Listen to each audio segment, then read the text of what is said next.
We're live. Yeah, I can see it on your page. All right, so I'm gonna share this. Hello, everybody. I'm gonna share. Hello, everyone. Hey, everybody. Hello, definitely. Hey.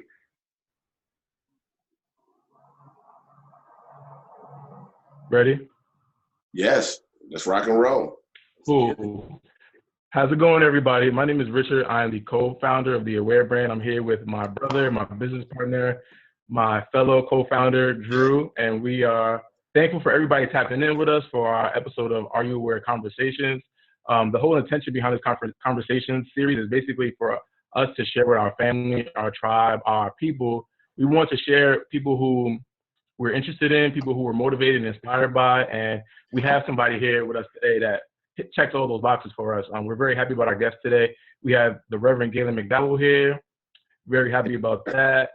He's a minister at the Christ Unity Temple. Universal Temple. Universal Temple, yeah. We've been listening to Reverend McDowell for about 4 years now, so he's been a big part of our awareness journey. Yeah. We're just very happy to have you here. Welcome, Rev. Yeah. I also want to say, this is like an honor and a privilege to have you on with us, man. Like I said, we've been, listening to your podcast, Truth Transforms, for like 4 or 5 years now. We got introduced to you by Bodhi Center in Chicago. So definitely a big fan. And like I said, it's a privilege to just have you on our platform. So I will just start the first question off with, when did you start your awareness journey? Like, when did this whole awakening period start in your life? Well, first of all, let me just say thank you both for having me on, giving me an opportunity to talk about spiritual principles and universal laws and consciousness transformation and all of the things that come under the umbrella of developing your spiritual awareness. My journey was a little bit different. My journey was perfect for me, but I wouldn't recommend it for anybody else. So how I got started in the process was 20 years old, and my mom was cooking around Thanksgiving, and my room was next to the kitchen.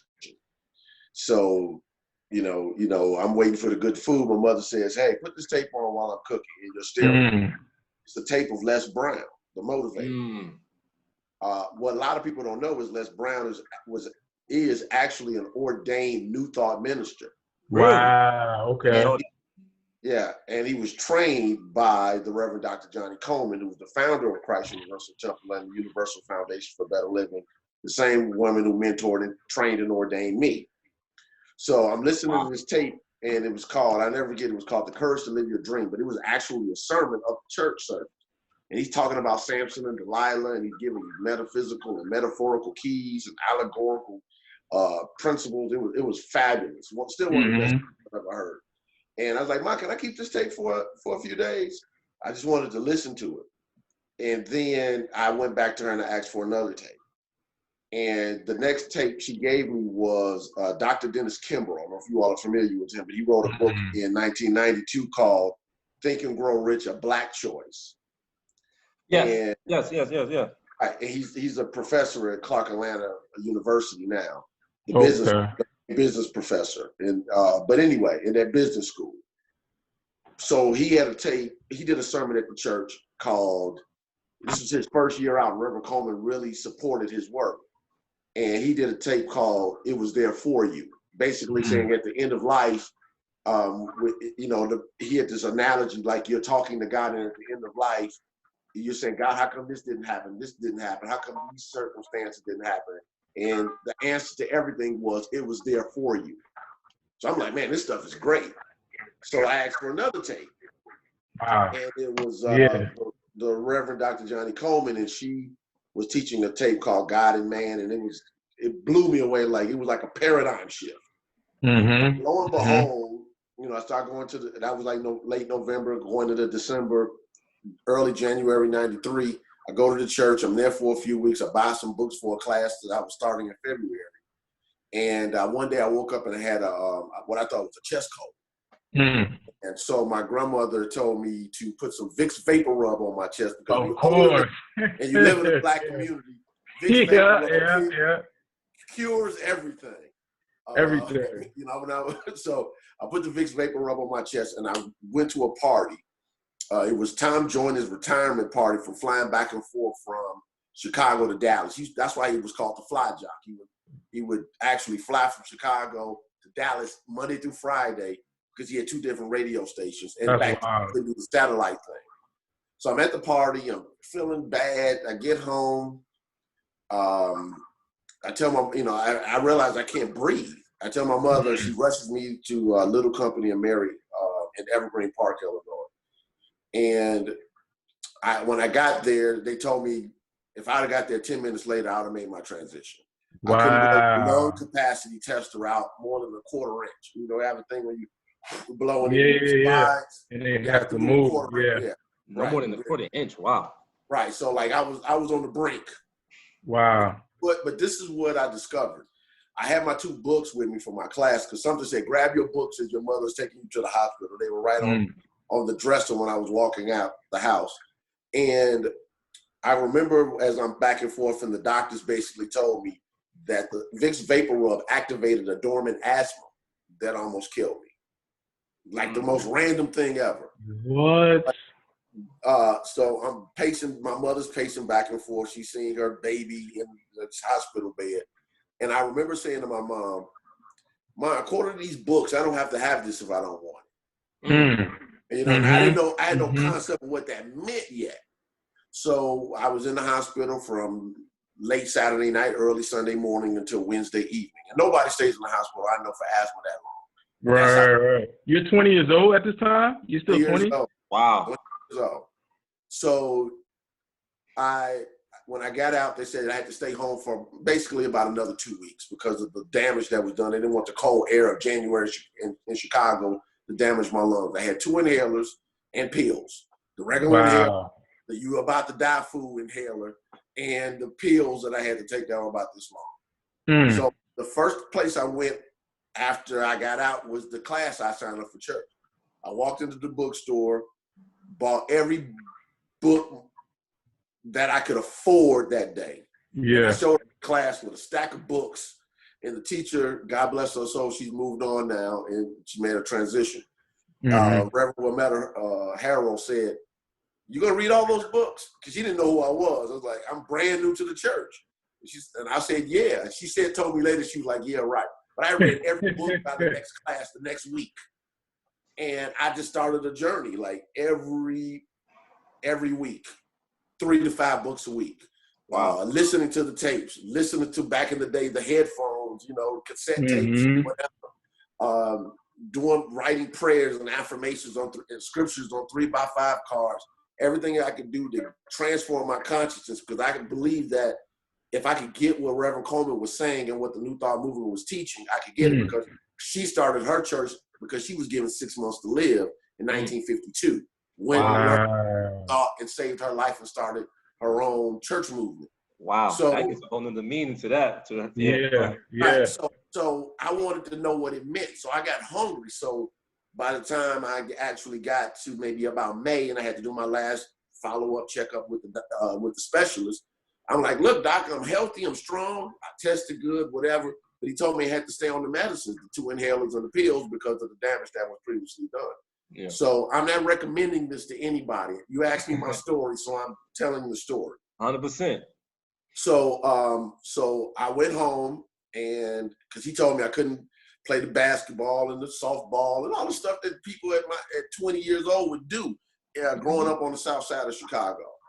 And so I went home, and I prayed all night, and I got up the next day, and I told my mother, I said, "Mom, I'm gonna prove that this truth works, so I ain't gonna be here." And I threw the medicine in the garbage. Now, I'm not telling people to do that. I tell people, and I didn't tell this story for years, probably about 15 years, because people only hear he threw away the pills. Threw away the medicine, yeah. They don't hear. I literally immersed myself in truth for 5 months in a way that was sort of like being a Navy SEAL. It became, I'm going to get this or else. I had to be free. Therefore, I did what I needed to do to get there. So I'm sharing that to say that started my journey. I can go on and on and on about other stages, but what got me really involved with understanding New Thought, spiritual, universal principles, universal laws, consciousness transformation, subconscious mind training, all this stuff, was the simple fact that I just didn't want to be sick. Yeah. And it's so interesting because you were 20 years old. So from 20 to like how old you are now, what would you say that your definition of self-awareness would be? Because our whole brain is centered around self-awareness and self-love. So like, do you have like a working definition of like what self-awareness is? Well, awareness, well, consciousness is awareness of being, by definition. So when you start talking about awareness, there's the totality of awareness, your thoughts, your feelings, your beliefs. I wouldn't give you for me, awareness, my brain automatically goes back to consciousness. So let me just say that right off the bat, or entire mind. But when I think about awareness from the standpoint of how it's used in common vernacular, I use it from the standpoint of, are you consciously aware of something? And I think that that's the main thing. Are you consciously aware? Because if I'm not aware of something, I can't benefit from it. As I tell people, yes, God is omnipresent and omnipotence and omniscience, all these big Latin words, but it doesn't make a difference if you're not aware of it. You don't have a consciousness of it. So God, you don't have a consciousness of God is your health, or God is your supply, or God is your peace. It doesn't make a difference how much God is peace. If you're not peaceful, you don't have an awareness of it. Okay. So you have to. So we're the conduits through which this peace, this supply, this love, this grace expresses. And if you don't have an awareness of it, it doesn't make a difference. Wow, love that. Yeah. So you were talking about getting into new thought. So what is new thought for people who don't know? Like, what is new thought? What are the principles behind new thought? And I know you're going to talk about Johnnie Colemon if you want, but just like, what is new thought? Okay, so new thought is a spiritual movement. First of all, I'll give the generic definition, and I'll give my own definition. Okay. Yeah. So new thought is a spiritual movement that started in the mid to late 19th century that focused on rediscovering the universal spiritual principles taught by Jesus and the principles of people that were taught primarily in the Bible and other things, mixing it with the metaphysics, etc. But it started off as a healing movement. So what that means is what these early, what we now call New Thought teachers and writers were trying to do was discover the inner wholeness that was within people, that if you could transform the way you think, transform how you feel, transform what you believe, you can literally, through the application of universal principles, change your circumstance. So it started off as a healing movement. So when you read like some of the earliest New Thought writers, all of them almost all focused on transformation of your consciousness and the realization of your own inner spiritual wholeness to demonstrate or manifest health. And then it expanded beyond that. And the reason why it was, for me, I call original New Thought Christian metaphysics. That's just my own belief. They had a Judeo-Christian background. They were trying to make sense of the teachings of Jesus. They were trying to make sense of the teachings of the Bible. And what they did was say, instead of just studying everything literally, how can we look at this from a standpoint of looking for the principles behind the symbolism of the Bible? And if we can dissect the principles, we can apply them in practical everyday living. So when you have people like Unity founders, Charles and Myrtle Fillmore, or the religious science now called Centers for Spiritual Living, who wrote the gigantic book, Science of Mind, or, Melinda Kramer and Nona Brooks and the Divine Science people, or some of the people that are more popular now, like the Neville Goddard, who's become popular all of a sudden, early New Thought writers. What they were trying to say is this: a few basic things, because I think it's better to explain than it is whatever. That first of all, that there's an omnipresent God whose intention is good, not a big person in the sky, but this universal energy intelligence that we call God, that stands under all creation with absolute integrity. New Thought was also saying that the human being is made in the image and likeness of God, which means that the human being is a divine individualized expression of God. or spirit or universal intention or universal whatever you want to call. So from New Thought's perspective, the human being is in a wretch in need of saving. The human being is a being that is asleep. Okay. Needing to be awakened. Okay. To the discovery of God in them. Okay. New Thought is teaching the power and value of thought. What does that mean? It just means that through thinking, you change and transform your world. Whatever you feel, whatever you believe, whatever you say, whatever you do is starting off based upon how you think as an individual. Yes, and sir. when we understand and get that, that allows us to do some different things. So we believe that thought is the connecting link. Mind is the connecting link that allows you to work with the universal principles and ideas of God. Then we teach, practicing the presence. And what does that mean? Practicing the presence just means that you can pray, you can be still, you can go into the meditation or the silence or whatever people want to call, center yourself and discover the presence and power of God within yourself. Not up there in the by and by, not up there, somebody up there likes me, man upstairs. We're saying that the life, the love, the power, the wisdom, the substance of God resides within you as your true spiritual nature, not the African American or the white American or the Arab or the Asian or the Polynesian or the male or the female or the orientation or your education level. Beyond all that. Is what New Thought is talking about. New Thought is saying that there's something radically right about you, and the radically right thing about you is you're more than your human personality, ego, and body. Within you is the presence and power of what we call spirit or God or universal mind or universal intention or whatever the term you want to use.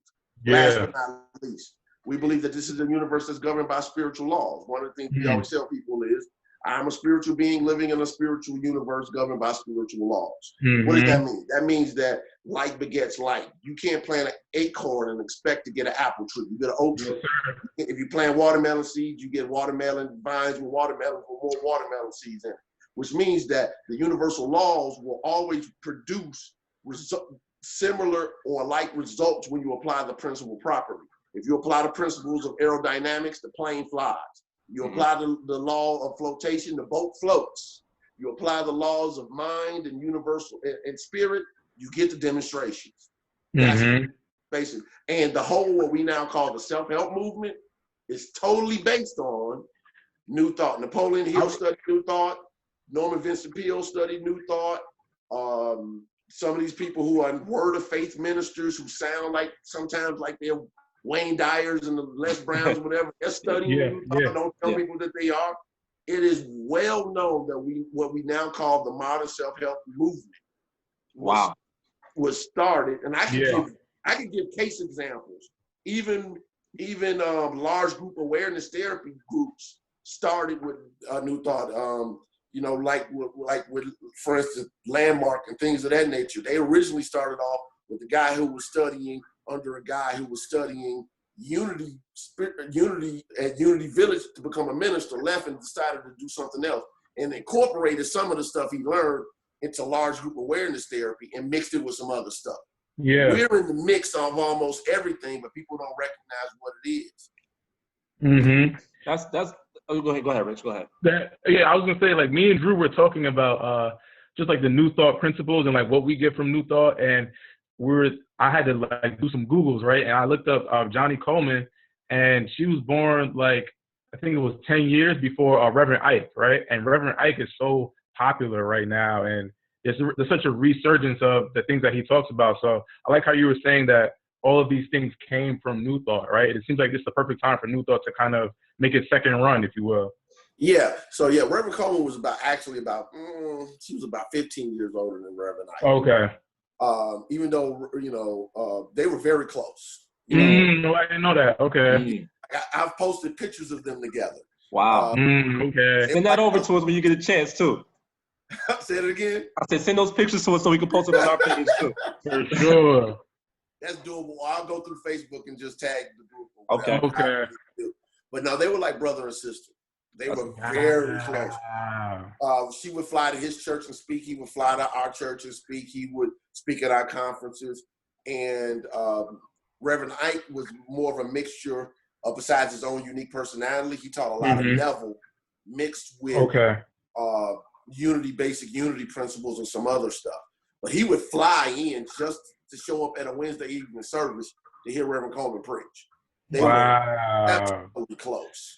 So that kind of like leads me into, I mean, what you were saying about New Thought is basically why it's the same reason why we built the Aware brand. Like, we built this for our community, the African-American community, to tap into their themselves through self-awareness and self-love. And we felt that was a huge disconnect in our community, which leads me to, you know, I've been studying New Thought for like the last 3 to 4 years. I even gone to a few spiritual centers, Chicago, here in Detroit. So, and there's 2 things that stood out to me. One of the things is that it's not a huge African-American population within these spaces. So that's one thing that stood out to me. And then another thing that stood out was the age demographic. A very mature crowd, not too many millennials or Gen Zs. And speaking of Johnnie Colemon and speaking of Reverend Ike, when you look at those old videos, you see it's like a huge mega church of Black people in these rooms, right? And that's getting these lectures and learning on the metaphysics and the New Thought. So I want to ask you, what's the disconnect now in our community with New Thought principles? Well, I think it's a couple of things. When Reverend Coleman and Reverend Ike were starting, Reverend Coleman started her church in 1956. Reverend Ike started in 1959. Wow. There were a few things going on. First of all, they were in the midst of Jim Crow. All right, so let's just put that right there, because without context, none of it makes sense. So you have a person like Johnnie Colemon coming in Chicago. She has a testimony. Her dynamic is a little bit different than Ike. So I'm going to speak. I know Ike stuff, but let me just speak to Reverend Coleman, because that's right. So she gets diagnosed in 1952. You have 6 months to live. She bumps into and I'm just kind of give some context, and I'm gonna answer the question. At home, she bumps into a magazine. It opens up. It was a mother's magazine. It's a prayer from Unity magazine. It says, part of the prayer is, God is your health, you can't be sick. She asks her mother about it. She's trying to figure out what it is. Her mother tells us from Unity. Reverend Coleman drives 9 hours outside of Kansas City to find this place that wrote this material. She goes up, and to make a long story short, she says she gets there. An older white woman said to her, after she told her, I got 6 months to live, I don't want to die, I'm going to learn how to live. She's 32 years old. Wow. And the woman said to her, don't worry about that, we'll teach you how to live. There's some classes that's about to start, be in them. So she shows up. She doesn't even know when she got healed, but because it's Missouri in the 1950s, she can't live on campus. She has to drive every day back and forth from school, from the city. And in 1955, she was going to leave, and Catherine Ponder and some other people who were her classmates actually signed a petition for her to stay on campus. She still couldn't stay with the regular students. Racism. Wow. Now, she dealt with a lot of racism, even in the New Thought movement, because people still couldn't see outside of their paradigm, for lack of time. Yeah. So she shows up in 1956, 8 people around her dinner table to basically start this church. But they know she got the diagnosis. You know she got healed. They see the transformation in her life. And she starts to teach people, and they start to get demonstrations. She's renting a space on 61st and Cottage Grove on the 3rd floor, and it's expanding every month, blowing up. And she's telling Black people in the midst of Jim Crow, you got to remember, Martin Luther King is just revving up. Revving up. You had, Malcolm X and Elijah Muhammad and Medgar Evers, and all that stuff is happening right then. She's telling Black people that you can transform your life if you discover that God lives in you, and through the power of your own consciousness, change your experience. And you can be prosperous, you can be healed, you can be successful by developing your mind. You think that people wanted that? in 1956 or 1963. Right. 8. She's a powerful presenter, so she's presenting it in a way that also matters. So people who wanted to gravitate toward that message would say, you know what, they got this woman off there on the south side of Chicago talking about it. You can know God and prosper. You can know God and be successful. You can know God and heal and still be spiritual, love, grace, forgiveness, and all this other stuff, but can give it to you in a package where she would tell people, pull your pen and pad out. And she would say cocky things like, sit down, be quiet, and shout when you got something worth shouting about. This is a teaching. Pull your pen and pad out. I'm going to give you something that you can go live and do. Exactly. So that was a different experience for the Black church that was used to shouting and tambourine. I'm not knocking for sure. Music or whatever people were dealing with, trying to figure out how to cope. What she was trying to tell people was this: have something worthy of praising. If you go to church and your life is still broken in the same way it was when you left, then what have you really gained? Her point was this should be a practical Christianity that allows your life to demonstrate this stuff that you sing and talk about. And she did taught people how to do it. You're right. That was her story. Now, why is it a disconnect now? A couple of things. One, there has to be a hunger for it, I think, for the transformation. That's one. Two, we have to do a better job of being where millennials and the generation underneath them. I forgot. I have a daughter that's will be 21 this year. Gen Z. What's it called? Gen Z. Gen Z. Yeah. We have to do a better job of being where they are. They're not your generation. The generation after yours are not necessarily primarily brick and mortar. Yeah. So we have to do a better job in doing that. I think we have to do a better job of producing more content, and I think we have to do a better job of being better presenters of it. I think to a certain extent we've been usurped by the self-help movement. Tony Robbins studied New Thought. Wayne Dyer studied New Thought. Les Brown, thought minister. I know this for a fact. I'm not talking speculation. Yeah. But I show up and people are quoting stuff because I'm like literally a walking library. When somebody quotes something, I'll say that's Ernest Holmes. Wow. That's Goddard. That's U.S. Anderson. I know the quotes. They just not telling you it's New Thought. Because they don't want to be viewed as religious or spiritual. So they'll use different type of terminology. So we just got to step our game up. There's no other way for me to say that. And I think that your generation is less churchy than ours. So that doesn't mean you all don't want fellowship. That doesn't mean you all don't want leadership. It just means you got to earn it differently. And I think the other thing is you all were born in a different culture. You were born in a culture that's a little bit more wide open. I was born in 72. It was on the back end of people just getting hung, just being burned, and Martin Luther King had just been dead 4 years. It's a different world. So some people that are your age or younger might see stuff that's happening, people marching like a few years back, and all this stuff that's popping up is racism. It's not new to me. I'm like, right. At all. But when I was talking to my daughter and her friends, they're like, well, why is this happening and why are people doing this? Because just because it goes undercover doesn't mean it goes away. Yes, sir.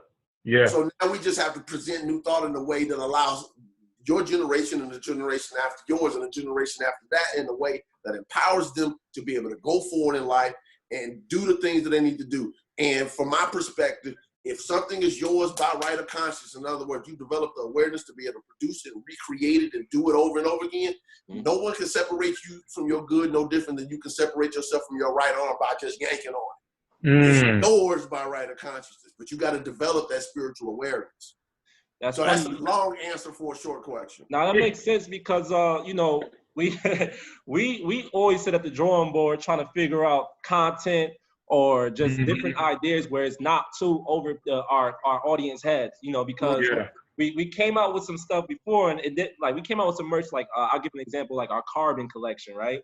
We thought it was genius. We was talking about how carbon is connected to our melanin, and we actually had some other designs, but we was talking about the 666 and how it's connected to men, and how they try to use 666 to how we felt. We felt it was used to make us hate ourselves in a sense, because you know, 666, but when you know it's 6 atoms, 6 neutrons, 6 electrons. But anyways, but we know that the content, it has to be digestible for our audience, like especially millennials or the Gen Zs, because it will go over their heads, or it will just be a little bit too much for them. So we definitely get that. We understand that.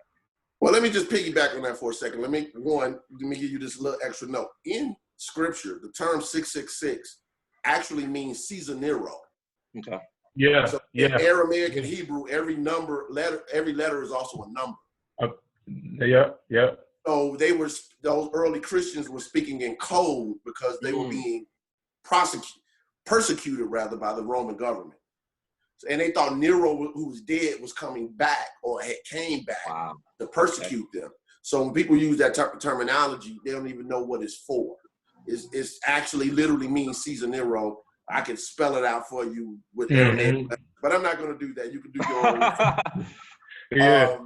Now, as far as what you're talking about, as far as it being too deep, we also live in a age of internet, and I'm gonna use this term not as an insult, but just as just fact. People dealing with attention deficit issues, not disorders, because that's a psychologically diagnosed issue. But people are put. I grew up without cell phone alerts. And, I remember when computers came to the classroom, I learned all this new thought, metaphysics and stuff, but it was still a home phone with a little recorder in the voicemail for people to leave voicemails on. Now, why is that important? Because when your attention is being pulled, it's very challenging to focus and concentrate on a thing. And it's important to recognize that if you want to learn and develop your awareness, you got to keep your mind on what it is you desire. That's real. Or what you're trying to understand or comprehend or demonstrate. So what we end up doing many times is a person will learn something very surfacely and then they move on. Or if it shows up too deep, because we're not used to having to contemplate and really drill down on a thing. So what we end up doing is we're debating or arguing or dismissing things on face value without even realizing the truth. Let me give an example. I got little extra time now because I've been doing a lot of work from home. Every once in a while, I'll post on some of these sports forums, Facebook. Yeah.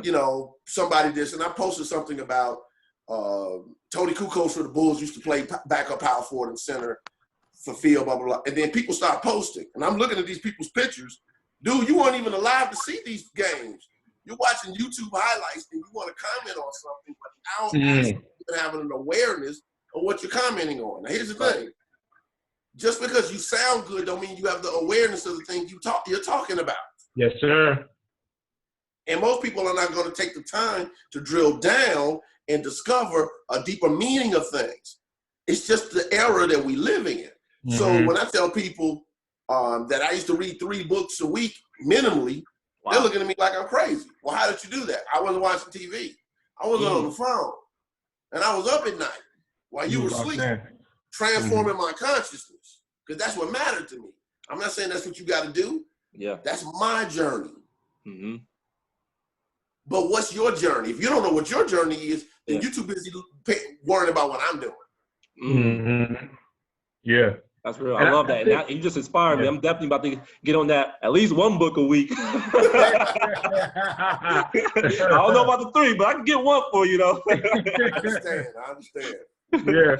It's so crazy, though. You talk about principles, and like my father's a minister, right? I grew up in a Pentecostal church, and he never taught us really the way in which that we have to worship, right? Or acknowledge God or approach God. But he was like, yo, just read the Bible and see like what resonates with you, right? And he taught us about principles and that the universe is founded upon principles. So when you talk about New Thought being about principles and how the universe is governed by universal law, and like it's working no matter whether you're aware of it or not, it's working, right? So it's either working not in your favor or it's working in your favor, right? But it's always working. So I love how you talk about that. But with the metaphysics of the Bible, right? We know that there's esoteric and exoteric, right? Part of religion. So how do you feel people are receptive to you talking about the more esoteric part of religion? Well, I'm unapologetic, so I recognize that some of the things that I would say could get me attacked in some circles.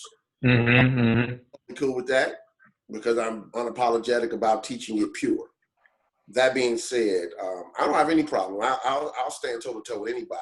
For example, I remember I was at a program. This was years ago, well over a decade, and I get invited to it, and it's a bunch of doctors, and these doctors are talking about, with the turn of the 20th. I mean, it's like mid 2000s, 2005, okay, something like that. What they wanted to see in the Black community, as far as these health issues, sickle cell, diabetes, hypertension, all the stuff that affects Black America more than it does some of the other ethnic races. So it's a group of ministers that these doctors are presenting to. And all these ministers get up and they're asking all these doctors these questions because they're projecting like, this is where we needed to be by 2025. That's how medical science thinks. Yeah. 20 years ahead, 30 years ahead, this is where we got to have these numbers. So I looked over at the person that invited me that was a minister, and I said, this is really perplexing to me. Now, I'm at a table of ministers and doctors. I said, why are these ministers getting up talking about how they can get these numbers down and what they need to say to their church people? That's Saturday. Tomorrow, 95% of these people are going to be talking about it's the last and evil days and Jesus is about to come back and blow the world up. They need to stop talking and being hypocritical about it. They don't believe it's going to be a world to save. So why are they telling people to save money, get your health together, take care of this? You don't even believe that world will be here. Wow. You can't tell people Sunday after Sunday after Sunday after Sunday, the world about to blow up. Jesus about to blow up with a sword coming out of his mouth and all this type of stuff. And then at the same time, tell people that they need to project and how can they change the numbers for people's children and grandchildren 20 years from now. It's inconsistent with what you're saying. So you just got to say it plainly. And I just said, look, so when we start talking about Bible and biblical metaphysical interpretation, only thing we're saying is every character, place, and thing in the Bible symbolizes something in your own being. And as you discover the consistency of certain things by studying the Hebrew, the Greek, the Aramaic, by looking at context, obviously with much prayer, meditation, and contemplation, you can start to look and discover the principle. Principle just means the underlying plan. Let me give you another word. Right. Principle means how a thing works. That's all it means. And when you say a universal law, you're saying the principle in action. That's all. How a thing works in action. That's the law. So when you say the law of attraction, you're saying there's a principle that governs attraction, and this is how you work that principle. That's all. So when you start talking about metaphysical Bible interpretation, you're just looking at discovering how you function as a being, a spirit, soul, body. That's something, everything in the Bible is talking about you at one of the levels of your own being. You're not just a physical being. You're not just a mental being or a soul being. You're also a spiritual being. And if you're only familiar with 1/3 of you, then you really don't know who you are. If you're only familiar with 2/3 of you, you really don't know who you are. That's real. And just to, piggyback for those who are tuned in right now, Reverend Gaylon McDowell definitely has a whole segment on the metaphysical of the Bible that you could check out on True Transforms that I actually checked out a few episodes of. So make sure you subscribe to his podcast and get some more in-depth information on that. And speaking of your podcast, can I just give, just so I can properly plug this, True Transforms is on Unity Online Radio. I've been doing it for 8 years. Okay. Oh, wow. And I teach whole books. Yeah, you do. I also interview experts. So right now I'm in a series of interviewing a lot of different experts in like business and business principles and mixed with self-help because I make sure people have what they need to have. But if you go back and look at my archives, prosperity, healing, success, prayer, metaphysical Bible interpretation, forgiveness, any subject that you wanted to study to get better, I've already covered it. So you can check it out on Apple Podcasts, Google Podcasts, Podbean, Stitcher, Spotify, or any app that carries podcasts. True Transform. Dope. So speaking of you know, the podcast, there's something that really stood out to me. It was a segment on the spiritual healing, and one of the things, and which I'm gonna go back to because I need to tap back into that during this quarantine. So I'm definitely gonna go back to those episodes. But you talked about spirit, soul, and body being the Holy Trinity. Can you break that down to us a little bit and what exactly that means? Because a lot of us would think spirit, mind, body, and spirit is the Holy Trinity. So the thing that kind of like intrigued me was the soul and spirit. So can you break down what each component is and, you know, and how they correlate with each other to bring the Holy Trinity together? Sure. So this is language. When you read material rather, you have to be mindful that some words are used interchangeably. Right.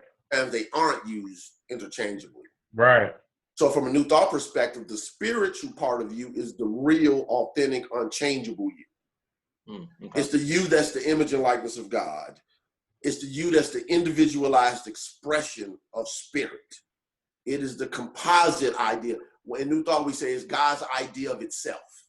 That's the pattern you, okay?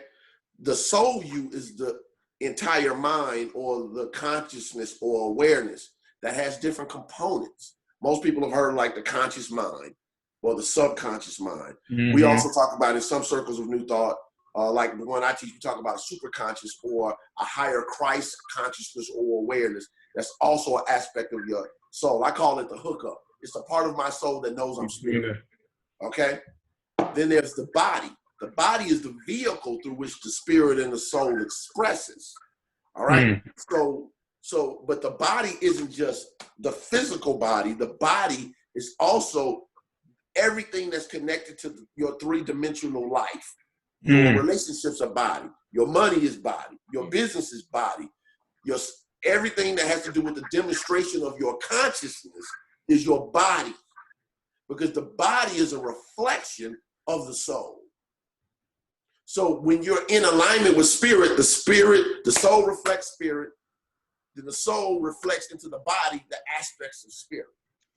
That allows you to be in alignment. So some people use the term soul and spirit interchangeably. I don't. All right? And for me, soul is entire mind or entire consciousness or your sense of awareness or awareness of being, but it has different aspects of how they function. The conscious mind doesn't function like the subconscious mind. The superconscious mind, or might be called in the Old Testament the secret place of the Most High. This awareness that's higher. That's a higher level of awareness within you. That's just an example. And like I said before, the physical body is this, but it also includes that which has something to do with your manifested life. Love it. And let me just be clear. When we talk about the Trinity, since you asked that, Trinity from a metaphysical standpoint, I was using one example. It's many. You can say Father, Son, Holy Spirit, representing the mind, the idea, and the expression. Okay. You can also talk about the thinker, the thought, and the thing. Yeah. I love that one. However it goes, it talks about that there is a mind, there's an idea in the mind, and then there's the expression of the idea. So you get what I'm saying? So even from a traditional Christian point of view, there's God the Father, there's God the Son, who's the idea of the Father, and then there's the Holy Spirit is the activity of that idea. Same thing. Yeah. Wow. So how do you teach the connection between spiritual healing and then physical healing? Because your life really is a testament to that and understanding that connection between those tiers of who we are.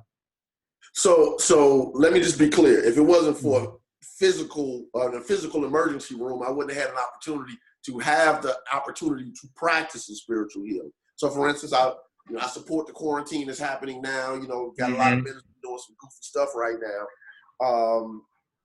You know, I say anything that helps me get better, I support it. That's my general belief. Now, from a new thought perspective, there's an inner wholeness that when you become aware of it at the level of your understanding can demonstrate and manifest in your body. So one of the terms we use for the spirit in man or in the humanity is the I am. So that's when we tell people don't use I am in a negative sense. So right. In tubes and everything in you can say I am whole or I am health, because the part of you that you are talking about is whole all the time. The key is how do I manifest, how do I demonstrate what God has already placed within me? All right. So spiritual healing is not against medical science. It's all for it, because if you study people like Dr. Bruce Lipton, for instance, some of you ever read the book, The Biology of Belief? I need to pick that one up. He has the biology of belief and spontaneous evolution or some spontaneous something, but I know the biology of belief is his main book. And his concept is that the body isn't dead matter, that there's intelligence within every cell, and how we think, how we feel, what we believe, and what we say actually affects the 40 to 60 trillion cells in the body. Yes, sir. And then he can show you scientifically how it happens. This ain't no Rudy Poo doctor. This is a guy that was teaching in the University of Wisconsin Medical School, teaching doctors. And now he's taking this out to the world. So we're not opposed to it. We're saying the same thing. In every cell in your body, in every atom of your body is the intelligence and the substance and life, the power and presence of God. And the more you learn and discover through your own internal practices of your study, your prayer, your meditation, your visualizing, your centering yourself, your contemplation of spiritual principles, you release the latent presence and power of God that is already within you, even at the physical level. Love it. So, this is here go a really, really vulnerable, transparent moment for me. But, for me, like, I have good intentions. Like, right, we got this brand, the Aware brand. We try to push a positive, message all throughout with everything that I do. But, sometimes that amygdala be talking to me. You know what I'm saying? That low self talks to me. And how does someone like me or anybody out there that might be tuned in that have the intentions to live on a higher self, but always kind of not always, but sometimes relapse into the low self of them, their lower selves, and how can they balance that? Okay, so first of all, I would say welcome to the human race. Exactly, because we all are human. So outside of that, now let's get to the question. First of all, you stop beating yourself up. But then you have to get to the space where you recognize that it's your systems that carry you across. What do I mean by that? Do you have your own spiritual system of development that's consistent, that is daily? So if you're getting up every day before you go about your day and you're reading something spiritual, I talked about this earlier on the Church's Christ Universal Temple's Facebook page. If people want to see this, you go to Christ Universal Temple's Facebook page. I've been doing lessons 3 times a week. Okay. And I got a co-worker who, Gavin, who's doing some other things the other 2 days I'm not doing it. So I say all that to say this. I told them, get up in the day, read something spiritual, read a daily inspirational periodical, like Daily Word or something spiritual, inspirational. Some Bible reading you want to do, great, do that, whatever. Then take your time and have a series of affirmations you use. You want to say them in the mirror or just say them, but it has to be audible. And then you take some time to visualize your good, and then you take some time to just meditate and center into some higher concept that you're contemplating. Or you just ask God some empowering questions. God, what is your higher purpose or vision for my life? Contemplate that and just sit with it. And then sit with it. Now, you might be doing that every morning for 90 days, 120 days. Well, I didn't get anything. Well, you don't know how much you got clogged up in your consciousness that's interfering with the answer that's already there. That's powerful. So part of the process is cleaning out the consciousness so you function the way you were designed. Mm-hmm. So human beings function sort of like, you all are old enough to remember this commercial. In the early 90s, it was a commercial. It was some Aborigines on an island, and a plane went over the island, and a keg of beer fell out of the air onto the beach. It was, and the Aborigines thought it was a god because it came out of the skies and fell on that beach. So they dressed it around. They put leaves on it. And they marked it and put eyes and a mouth on it, and a nose. Oh, shit. And worshiping it. It is just a keg of beer. Mm-hmm. Now, what does a keg of beer do? A keg of beer's whole purpose is to carry beer. Yeah. Okay, now, but we can, through our misunderstanding and ignorance, create another purpose for something that it wasn't designed to be. You weren't designed to suffer. You weren't designed to be miserable. You weren't designed to barely make it. You were designed to be on earth the vehicle through which the goodness of God manifests. Wow, that's heavy. But if you don't take time for your spiritual study, for your prayer work, for your affirmations, for your visualization, for your meditation, for your sitting in the silence, you're going out spiritually naked in the world, disempowered because you don't know who you are. It's sort of like being Jason Bourne. He's walking around here trying to figure out how do I know how to shoot the gun and drive the car and whatever and fight. And, because he doesn't know who he is. So we get a glimpse of who we are, but we don't have the whole shebang. So when we press like Jason Bourne in the movies, all of a sudden the kung fu comes out. Yeah. But then we go back to our regular thinking. Right. And so then we go back to our regular thinking. Right. So we got to snap out of the spiritual amnesia. That's what I would say. Yeah. Nah, all that means to me is just like discipline, just having discipline, Yeah, but part of it is discipline, but also yes, it's discipline, but it's a system. If you have a discipline and you're doing something wrong, or let me phrase that, something that won't get you the results you desire. Okay? So if there are different ways of doing a thing. It's the result you want. Like, okay, most people shoot jump shots, good form, keep the elbow straight. Reggie Miller would shoot like this because his sister was so good in basketball, she would block his shot. Back in the day when I was a kid, there was a guy on the Lakers named Jamal Wilkes. He would take the ball around his head and shoot. Because he grew up, he was shorter than the other players, so that was his way of not getting his shot blocked. Now, was the goal the form of the shot, or was the goal putting the ball in the rim? Okay. Yeah. So I don't care what you study. I'm a Jesus guy. Jesus said, "By their fruits they're known." That's what I care about. You tell me how good your religious beliefs are, your self-help, your whatever. I don't care what it is you do. Show me the results. Yeah. Do you have peace? Do you have success? What have you demonstrated? What are you producing in your life? Yeah. Don't talk to me about your religious gobbledygook and start, Jeremiah chapter 29 says, okay, how are you living? Are you free? Feel free. Or are you a slave to your circumstances? Okay. Right. Yeah. Received. Received. Yeah. Man, I'm sure we hit we have 7 o'clock. Yeah, because I know we're running low on low on time. Yeah, we got about 15 more minutes. So, Rich, I know you had a couple more questions that you wanted to present or ask, or I would say this, you mentioned a few books. So, what can give us like for some beginners or some people who are hungry for information about this? Give us 5 books that you can suggest to us to pick up and read today. Okay, so first of all, in a couple of months, my book will be out, which is True Transforms. Oh, Your Purpose and Power. So let me just put that out there first. I ain't gonna plug somebody else's stuff before my own. Oh, we're getting that. We're getting that. Wisdom is the principal thing. With all that get understanding. Right. So be on the lookout for that.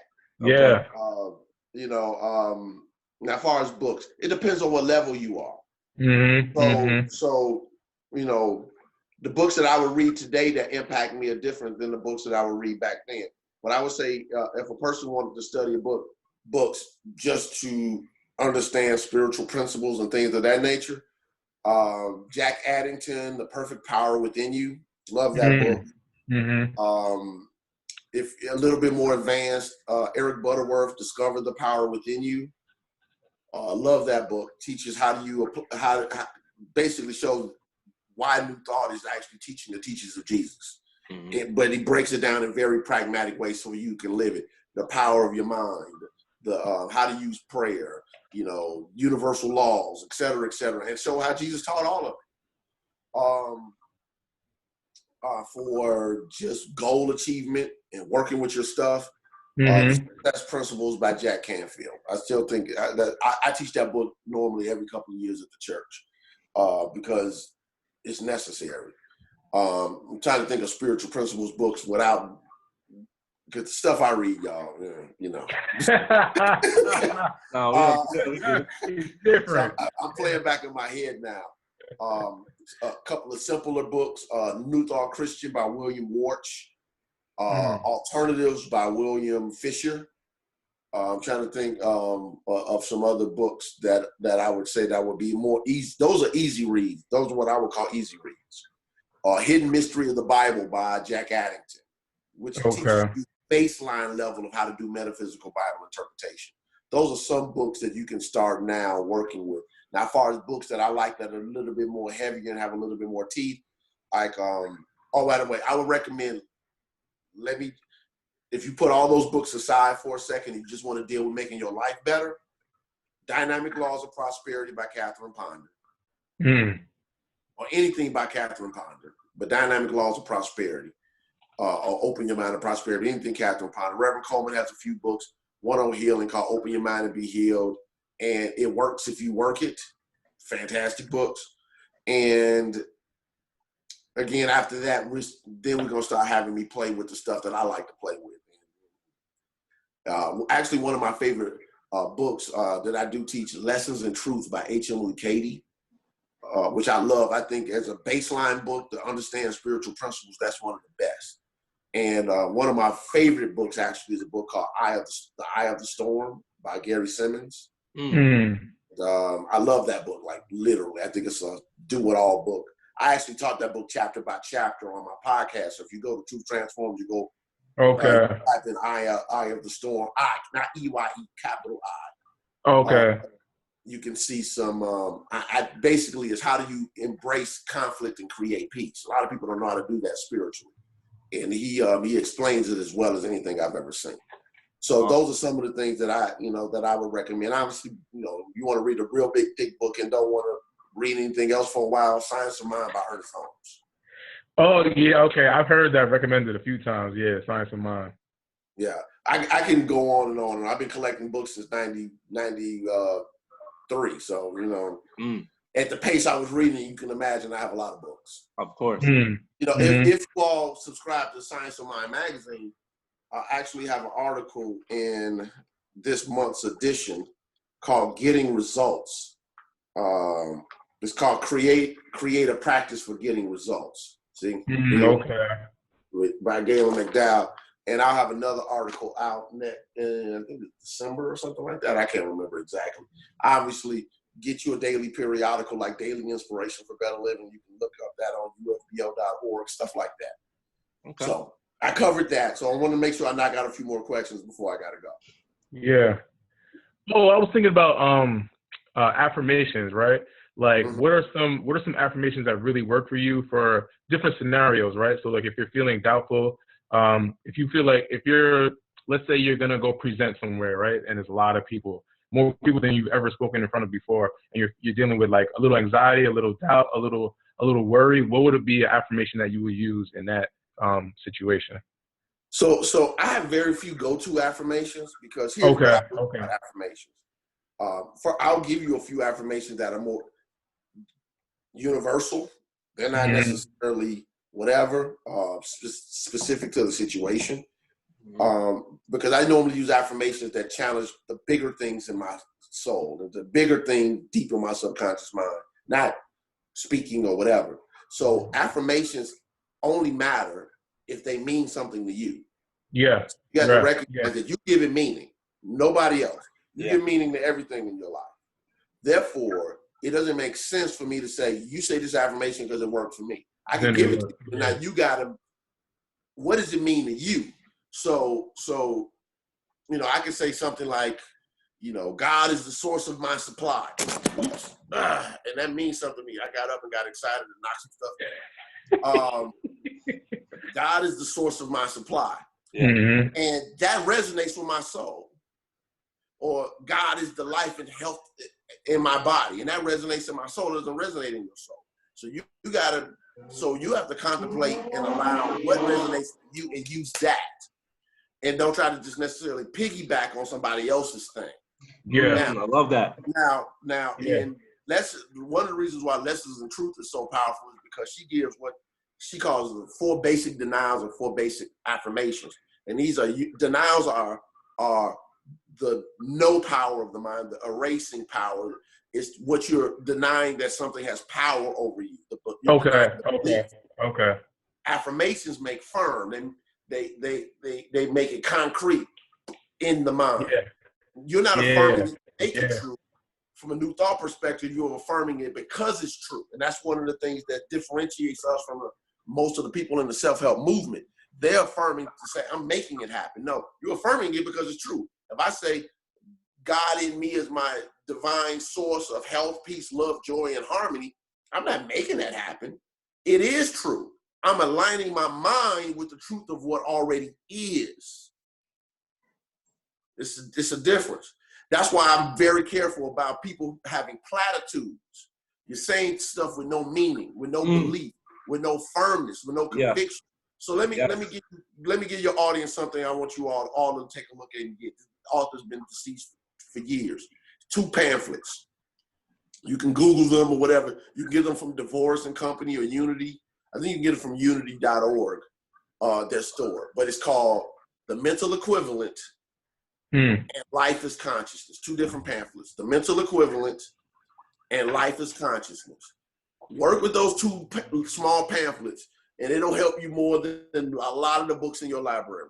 Because the mental equivalent is basically saying this: until you have clarity of thinking and conviction of feeling, until you have a firm, clear vision of what it is that you desire to produce, and you have the conviction, the feeling, the knowing, that have it in your gut, it's not real to you. So the mental equivalent is the blueprint mentally for the spiritual principles to produce in your life for the physical equivalent. And if you don't have that, you don't have it. So a lot of times people want something that they don't have the mental equivalent for. It's a wish.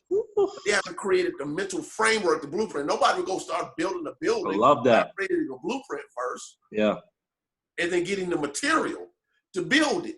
So when you have the mental blueprint, it's the universal principles of the universe's job to bring to you the resources, sort of like planting a seed in the soil. The roots go out and bring the resources to it so it can grow. It's the same thing with you. Same thing. Yeah. Do you have the mental equivalent for what it is that you desire? Life is consciousness just expands on the concept. Okay. Yeah. Regardless of what's showing up in my life, I have to be mindful of what's going on in my consciousness. So some people say, well, this happened to me when I was a kid, or this happened to me, whatever, and I didn't deserve that. I'm not diminishing or devaluing anything that anybody's ever gone through. I have nothing but absolute compassion for that. However, what does it mean to you now is the question. And do you allow it to disempower you now, or do you allow yourself to place it where it belongs in the past so you can walk into a better and more transformed now and future? Life is consciousness. Of that. You also said something really good in one of your sermons. You said something like you would rather spend half of the day sharpening the axe. Yeah, well, I was quoting, I believe it was Abraham Lincoln who said it, but I could be wrong because I wasn't expecting it. He says, if I had 8 hours to cut down a tree, I would spend 7 hours sharpening my axe. That's what it was. That was powerful. Yeah. A way in life with improper mental tools. Wow, that's great. Well, look, I definitely want to wrap this up because I know we got like 5 minutes left. Yeah. definitely feel the conviction with the affirmations. When we send out our affirmations every Monday. If you're not subscribing to us, subscribe to our email list. But we send out affirmations, and the main thing we say, you gotta say this affirmation with conviction. You have to believe it. And but you made a great point though. You was like, you can't go off of somebody else's affirmation. You got to kind of make your own affirmations for yourself. So that resonated with me a lot. Yeah. But I know, like I said, we're running low on time. I want to know, will you be open to coming back on again to talk to us and make this happen? We gotta have you as a regular guest. I'm absolutely open to it. So okay. So let me just kind of just leave you with a couple of points before I get off. One, it's okay to use affirmations, but it still has to have your own meaning. So I give people affirmations when people come to counsel and whatever, just to give them a handle. So what you're doing is great. Give people a handle, something that's usable, something they can hold on. If they have infinite possibilities, sometimes that means no possibilities. Like walking into a restaurant, you get a gigantic menu and you're like, I don't know what I want. So sometimes it's good to give somebody something that they can hold on to mentally. That's great. That's good. But that's phase one. If they don't go past that stage, then they really won't be able to really get the intention that you all are presenting. So keep doing it. I tell people at times, it's a prayer that Unity puts out called I Behold the Christ in You. It's a prayer. I behold the Christ in you, and you the God, light of God I see. Some people change the word Christ to spirit or love or whatever the term they want to use. But I have people do it in the mirror. Look yourself in your own eyes. Audibly speak to yourself and say, I behold the Christ in you, or I behold spirit in you, or I behold God, like whatever the term you want to use. And say your name and speak to yourself. Why? Because I'm helping them recondition their own subconscious belief system. So continue to do the work. Now, I do want to let people know that if they want to connect with Christ Universal Temple or get more information, they can go to www.cutemple.org, cutemple.org, and find out more information about our ministry. Our senior minister, Reverend Dr. Derek B. Wells, our founder, the Reverend Dr. Johnnie Colemon. I'm the executive minister and the senior assistant minister. I also run the educational department, and you can also find out we have a live stream 10:30 a.m. until 12 Central Time on our website or on our YouTube page, which is CU Temple, or on our Facebook page, Christ Universal Temple. I have my show, which is live, Truth Transforms, unityonlineradio.org, every Wednesday, 10 a.m. until 11 a.m. Central Time. Again, I gave where you can get it, listen to the archives on the different platforms. We're available to you. Check out our Facebook page. We have a lot of content on there, a lot of video, a lot of teaching. Check out our YouTube page. It's years worth of sermons and services. You want to check that out. And stay plugged in, stay tuned in. Go to our website, sign up for our e-blast, etc. Get in contact with that which can help you maintain your own life transformation. You want life to be different. You have to be different. Nothing's just going to happen passively to you. You got to make it happen. Stop waiting on Big Daddy in the sky to change your life. Your life is changed by the transformation of your mind. Or scripture says, be not conformed to this world, but be transformed. The renewing of your mind. That's how your life transforms. Anybody tell you that somebody can give it to you, they are lying to you. You got to transform the way you think. Another way for me to say that. So make sure you all plug in, check us out, stay in tune. We're here to support you as a ministry, and I as an individual minister, teacher, coach, whatever.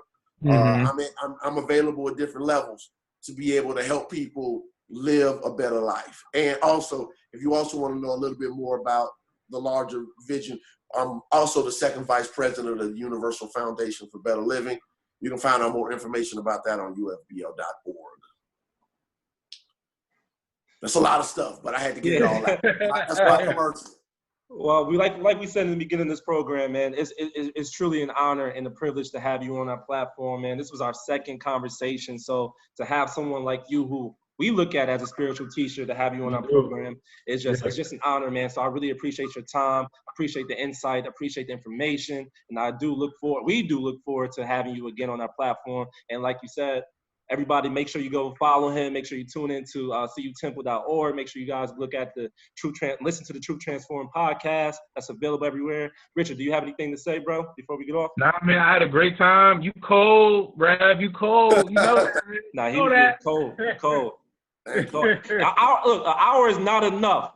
Just let you know, I got stuff I got to do, man. So I already know. I'm helping to run a mega church from my phone and Zoom meetings. Definitely. Well, again, we appreciate your time, Rev, and we look forward to speaking to you soon. Yeah. All right. Thank you. All right. God bless. Take care. All right.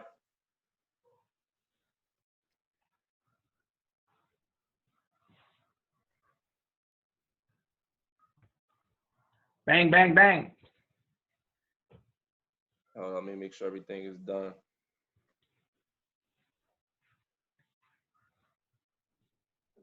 Wow. That was tough. Got some reading to do. Boy, I gotta get on it. Don't you hear me? Bro, 234 views. Oh, let's go. Yeah. Let's go. Yeah, niggas killed Zoom, that one. that's Zoom and Facebook. Like when we did IG, it was like what, 130 something, I think it was. Woo. Yeah. Yeah, we killing it with that one. Yeah. We killing it with that one, bro. We killing it with that one. Yeah, we did good. Yeah. It was a good flow, you know. It was a great flow. Me and you moving back and forth, you know what I mean? Yeah, that was hard. Yeah. That was hard. He answered. I didn't even know that him, Johnnie Colemon and Reverend Ike were pals like that. I mean, you would think that would kind of be a thing because of how like-minded and in the same era. So you know, and they both had crazy followings, so they had to at least bump into each other. You know what I'm saying? Yeah. But that's hard. He gotta tag us in that pic, man. Wow. How you feeling, dog? Huh? Good job, man. Yeah, likewise, bro. Bro. I'm getting text messages right now. Nice. Niggas saying they thoroughly enjoyed it. Ooh, okay. A lot of my family members tapped in. Oh, nice. Yeah. Yeah, man. Hell yeah, bro. I know Mariah. We got to figure out another day for you, bro, so you could really be super locked in. Yeah, it would be like another day, another time. They did better than I thought, though. I knew they was on.